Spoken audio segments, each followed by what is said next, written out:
India एक one of the fastest growing country है इस दुनिया की। और अब इंडिया कुछ ऐसा इनिशिएटिव प्लान कर रहा है जो उसकी हिस्ट्री में कभी नहीं हुआ। एक ऐसी स्कीम जिसमें 9078 प्रोजेक्ट्स कंस्ट्रक्ट किए जाएंगे और उसकी कॉस्ट पड़ेगी 1.5 ट्रिलियन यूएस डॉलर्स की। हाँ, मैं बात कर रहा हूँ नेशनल इंफ्रास्ट्रक्चर पाइपलाइन स्कीम की, जो इंडिया में सब बदल देगा। ये प्रोजेक्ट फोकस करता है एक वर्ल्ड क्लास इंफ्रास्ट्रक्चर बिल्ड करने के लिए, जहाँ पे standard of living of Indian people increase किया जाएगा। ऐसे प्रोजेक्ट्स डिजाइन करने के लिए जो नेचुरल कैलामिटीज और डिजास्टर को ओवरकम कर सके। और मोस्ट इंपॉर्टेंट फैक्टर है इस प्रोजेक्ट का एनर्जी जनरेटिंग प्रोजेक्ट्स, जिसमें सस्टेनेबल एनर्जी पे ज्यादा फोकस किया जाएगा। इस स्कीम को पार्लियामेंट में इंट्रोड्यूस किया था निर्मला सीतारमन ने, जो फाइनेंस मिनिस्टर थी। ये एक 5 साल का प्रोजेक्ट है at a cost of 1.5 trillion US dollars. ये जो मैसिव फंड है 1.5 ट्रिलियन यूएस डॉलर्स का, ये कुछ सेवरल इंस्टीट्यूट्स और गवर्नमेंट देगी, जिसमें से 39% सेंट्रल गवर्नमेंट, 40% स्टेट गवर्नमेंट देगी, 21% प्राइवेट सेक्टर से आएगा। ये जो फंड्स है जो अलर्ट हुए, उसमें से 24% एनर्जी सेक्टर में यूज होगा, 18% रोड सेक्टर में, 17% अर्बन लाइफ में और 12% रेलवे सेक्टर में यूज होगा।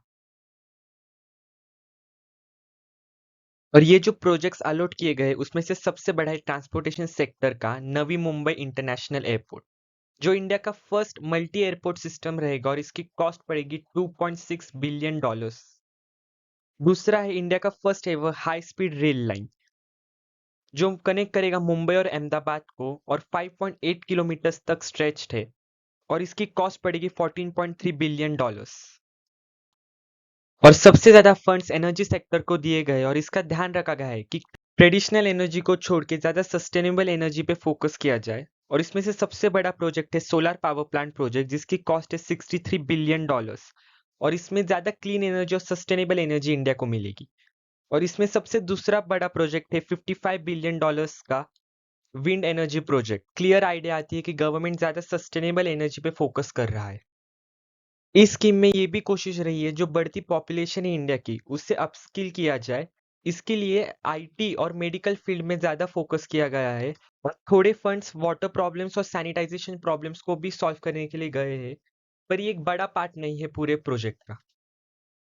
इंडिया की इस बढ़ती आबादी को एक स्ट्रांग इन्वेस्टमेंट की बहुत ही ज्यादा जरूरत थी। पिछले कुछ सालों में इंडिया एक मैसिव राइज दिख रहा है। जो करंट इंफ्रास्ट्रक्चर है इंडिया का, वो प्रॉब्लम क्रिएट कर सकता है फ्यूचर जनरेशन के लिए। और हाल ही के सालों में अनएम्प्लॉयमेंट एक मेजर इशू बन के आया था इंडिया में। नेशनल इंफ्रास्ट्रक्चर पाइपलाइन के अंडर आर्किटेक्चर्स, इंजीनियर्स और लेबर्स को एक ज्यादा जॉब्स मिलेंगी। और प्रॉब्लम सिर्फ जॉब्स या फिर इंफ्रास्ट्रक्चर नहीं है, पर अपॉर्चुनिटीज ये प्रोजेक्ट लाएगी इंडिया में। उसकी वजह से जो लोकल और इंटरनेशनल इन्वेस्टर्स है, वो इंडियन मार्केट में और ज्यादा इन्वेस्ट करेगी। अल्टीमेटली एक साइकिल ऑफ विट्रियस ग्रोथ और डेवलपमेंट दिखाई देगा इंडिया में। और जो इंडियन गवर्नमेंट का सपना है 5 ट्रिलियन डॉलर्स इकोनॉमी, वो अचीव होगा 5 सालों में। ये प्लान उतना भरोसेमंद लग रहा है, उतना है नहीं। एक्सपर्ट्स की माने तो दो मेजर प्रॉब्लम की वजह से ये प्लान फेल हो सकता है। पहला, generation of revenue. Government of India ने अनाउंस किया कि 4th ईयर में शायद से इस प्रोजेक्ट का बजट कम हो सकता है फिजिकल डेफिशिएट को बैलेंस करने के लिए। ये ज्यादा सेंस नहीं बनाता, क्योंकि अगर ऐसा हुआ तो प्रोजेक्ट रुक सकता है। और दूसरी मेजर प्रॉब्लम है बैंकिंग सेक्टर। गवर्नमेंट जितना इन्वेस्ट करना चाहती है इस प्रोजेक्ट में, उतना अभी करंट बजट में पॉसिबल नहीं है। और इसके लिए गवर्नमेंट को हेवी लोन उठाना पड़ेगा बैंकिंग सेक्टर से। और प्रॉब्लम ये है कि जो इंडियन बैंकिंग सेक्टर है वो पहले से ह्यूज क्राइसिस में है। और अगर फंड्स जनरेट करने में ज़्यादा टाइम लगा तो प्रोजेक्ट की डेडलाइंस आगे पुश की जाएगी और ये बिगर इशू क्रिएट करेगा बाद में। अब देखने की बात यह है कि क्या इंडियन गवर्नमेंट इस सब प्रॉब्लम को ओवरकम करके ये प्लान इम्प्लीमेंट कर पाएगी, या फिर ये एक बहुत ही बड़ा फेलियर होगा इंडियन गवर्नमेंट।